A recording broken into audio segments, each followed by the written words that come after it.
जिनके पास भी GST number है वो इस वीडियो को ध्यान से देखना भाई, 5-10 मिनट लगेगा वीडियो देखने में। एक बार ही देख लेना, नहीं तो फिर पेनाल्टी जितना आएगा तो आपको समझ में आएगा कि भाई नहीं, वो वीडियो देख लेते तो हो सकता था कि हम लोग पहले टिक करवा लेते। इस वीडियो में पूरा हम डिटेल में डिस्कस करेंगे कि कैसे आपको पेनाल्टी से बचाया जा सकता है। सबसे पहला जो गलती होता है, जो हम लोग प्रैक्टिकली देखते हैं अपने क्लाइंट के जो जीएसटीआर रिटर्न आते हैं, जो तो होता क्या है कि जीएसटीआर 1 में मान लीजिए कि सेल आपने 10 लाख दिखा दिया और जीएसटीआर 3 बी में जो है बोल रहे हैं कि नहीं पेमेंट करना पड़ेगा तो 8 लाख दिखा दीजिए। तो ये एक रीज़न रहता है। जैसे बहुत सारे लोग अभी जीएसटीआर 1 आ गया है, अमेंडमेंट करवा लेता है, तो उसमें भी है कि जो बाय डिफ़ॉल्ट उसका जो एक आईटीसी कंपैरिज़न वाला शीट होता है ना, उसमें दिखता रहता है कि जीएसटीआर 1 में पहले इतना था, 3B में इतना फाइल हुआ है, 1A का क्योंकि वहाँ पे अभी डेटा नहीं आता है 1A का, तो दोनों में मिसमैच दिखता रहेगा, तो वो एक रीज़न हो गया। अब दूसरा जो रीज़न है वो आपका कि हम लोग जो है आईटीसी लेते हैं विथआउट सप्लायर फाइलिंग। इसका मतलब क्या होता है कि आईटीसी जो है, जो इनपुट टैक्स क्रेडिट होता है, कोई भी चीज़ हम लोग परचेज़ करते हैं तो उसका हम लोग को इनपुट मिलता है।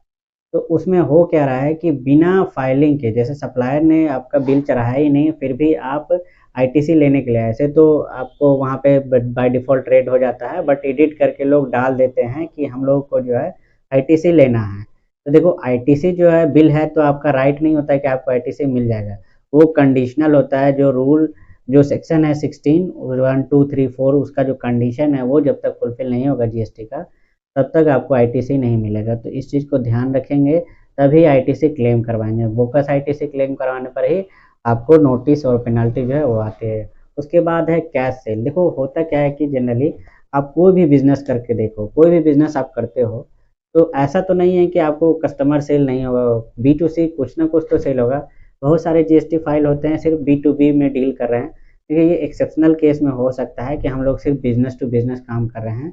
अगर उसका नेचर ऑफ यही है कि सप्लायर है, होलसेलर है, तो हो सकता है। लेकिन अगर आप जीएसटी में रजिस्ट्रेशन ले रहे हैं रिटेलर करके और कभी भी आप बी टू सी में कोई बिल ही नहीं अपलोड कर रहे हैं, तो जीएसटी वाले को कभी न कभी तो शक होगा और वो आपको नोटिस भेजेगा, और नोटिस का रिप्लाई नहीं करने पे पेनल्टी लगाएगा वो कि भाई आपका ऐसा कौन सा बिजनेस है जिसमें कस्टमर को सेल ही नहीं कर रहे हैं, जबकि आपने रिटेलर चूज़ किया हुआ है। तो वो बड़ा ध्यान देना है कि रजिस्ट्रेशन के टाइम पे कि रिटेलर सेलेक्ट करना है कि होलसेलर करना है।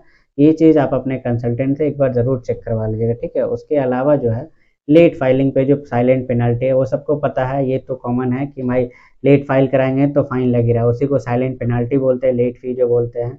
कि आपको अगर नील फाइल है तो 500 रुपया लग रहा है, अगर डिले फाइल कर रहे हैं तो आपको जो है 2000 रुपया लग रहा है सेल के केस में। उसके अलावा जो है इंटरेस्ट भी लगता है, लेट फी तो लगेगा ही लगेगा, उसके अलावा जो है आपको इंटरेस्ट भी लगता है। इंटरेस्ट किस बेसिस पे लगता है कि सपोज इस महीने जो है आपको जीएसटी पेमेंट करना था, अगर कैश पोर्शन में आईटीसी से नहीं पेमेंट करना है, तो उस केस में होता क्या है कि 18% जो है आपको इंटरेस्ट भी आपको जीएसटी डिपार्टमेंट को अगले मंथ में देना पड़ जाता है। और बाय डिफ़ॉल्ट अब सिस्टम वो इंटरेस्ट कैलकुलेट कर रहा है कि मान लीजिए कि आपने जो है अप्रैल महीने का रिटर्न जो है जून में फाइल करवाया, मतलब अप्रैल में नहीं, मई में करना था, मई में नहीं कराया, जून में करवाया।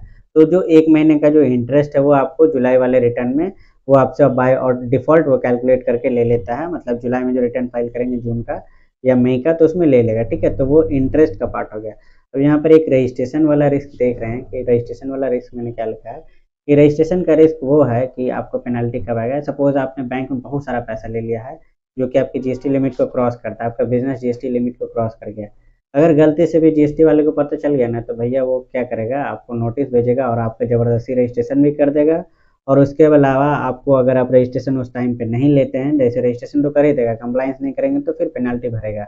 और जनरल पेनल्टी भी लगा सकता है कि आपने रजिस्ट्रेशन क्यों नहीं लिया जबकि आपका थ्रेशोल्ड लिमिट क्रॉस कर गया, तो आपको वो पेनल्टी लगाएगा और फिर बोलेगा कि रजिस्ट्रेशन लो, ठीक है। तो ये सारी चीज़ें जो थी, जो अभी मैंने हम लोगों ने डिस्कस किया, कि जैसे देख लेते हैं फिर से। सबसे पहला जीएसटीआर 1 3B का मिसमैच है, वो नहीं करना है। आईटीसी नहीं लेना है, बिना आपको कंडीशनल आईटीसी मिलता है बिना कंडीशन चेक किए हुए। उसके अलावा कैश सेल देखना है कि कैश सेल भी डालना है, लेट फाइल नहीं करवाना है, इंटरेस्ट से बचे रहेंगे। तो ये सारी चीज़ें। और नेक्स्ट जो आता है कि no GST clean up before notice, मतलब कि अगर जैसे नोटिस से पहले जो है आपको इंटीमेशन आता है, अगर उसी में आपने सब कुछ ठीक कर दिया, जीएसटी उसका पेमेंट वगैरह करा दिया या आपको उसको सेटिस्फाइड कर दिया रिप्लाई से, तो आपको पेनल्टी नहीं लगेगा। मतलब नोटिस से पहले इंटीमेशन आता है, इंटीमेशन आ गया, तो अगर उसमें सब कुछ कर दिए तभी वो, अगर वो सेटिस्फाइड नहीं होता तब शो कॉज का नोटिस करता है, लेकिन अगर उससे पहले कर दिए तो आपको पेनल्टी नहीं लगेगा, ठीक है ना। तो ये सारी चीज़ें से पहले आपको अपना जीएसटी चेक जो है करवा लेना है। उसका जैसे जीएसटी हेल्थ चेक लिख दिए हैं कि भाई जैसे हम लोग अपना हेल्थ चेकअप कराते हैं उसी तरह से जीएसटी का एक हेल्थ चेक जरूर से करवा लीजिए। आप अगर लेट करेंगे तो हो सकता है कि और भी फाइन इंटरेस्ट बढ़ता जाएगा, तो आप उससे करवा लेना है। तो भाई ध्यान रखना है कि मिसमैच जो भी होगा उसको चेक कर लेना है, आईटीसी जो है बिना उसके नहीं लेना है। और लेट फी जो है वो भी आपको चेक कर देना है कि भाई लेट फी ना लगे, काहे के लिए हम लोग तो गवर्नमेंट को लेट फी देने जाएं। तो सब कुछ कंप्लाइंस टाइम पे करना है। नेक्स्ट वीडियो में हम लोग कुछ और डिस्कस करेंगे। So thank you for watching.